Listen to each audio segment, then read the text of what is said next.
Əgər ondan bu iki ifadəni eşidirsənsə, xüsusilə də sonuncunu, bunların sevgi ilə heç bir əlaqəsi yoxdur. Bu sadəcə gücü əlində saxlamaq və sənin iradəni qırmaq üsuludur.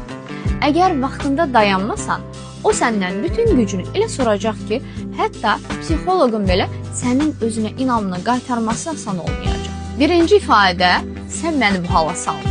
Burada o öz hərəkətlərini və emosiyalarının məsuliyyətini sənin üzərinə atır. Bu manipulyatorun üsuludur. Sənə sanki onun əsəblərinlə, soyuqluğunla və ya qəddarlığına görə günahkar olduğunu qəbul etdirməkdir. İkinci ifadə, belə şey olmuyor. O açıq-aşkar onları inkar edir və sənin sanki hər şeyi uydurmuşsan kimi inandırmağa çalışır.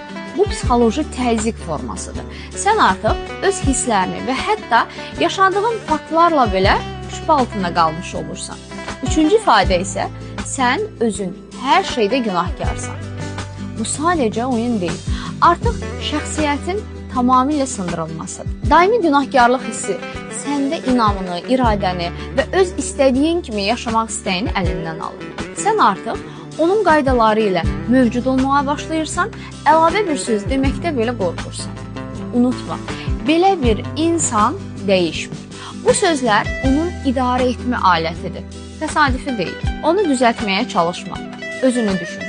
Nə qədər uzaqlaşsan, bir o qədər tez öz sakitliyini, gücünü və qorxusuz həyatını geriyə qaytarmış olacaqsan. Əgər sənin həyatında belə bir insan olubdursa, demək ki, bugün artıq sən dəyərsizlik, özünə güvənsizlik hissləri ilə üzbəüz dayanırsan. Bunları həll etmək üçün ən qısa yol tez və zamanında sadəcə psixoloqa müraciət etməkdir. Bunun üçün assistentimlə əlaqə saxlayaraq seansa qeydiyyata yazıla bilərsən.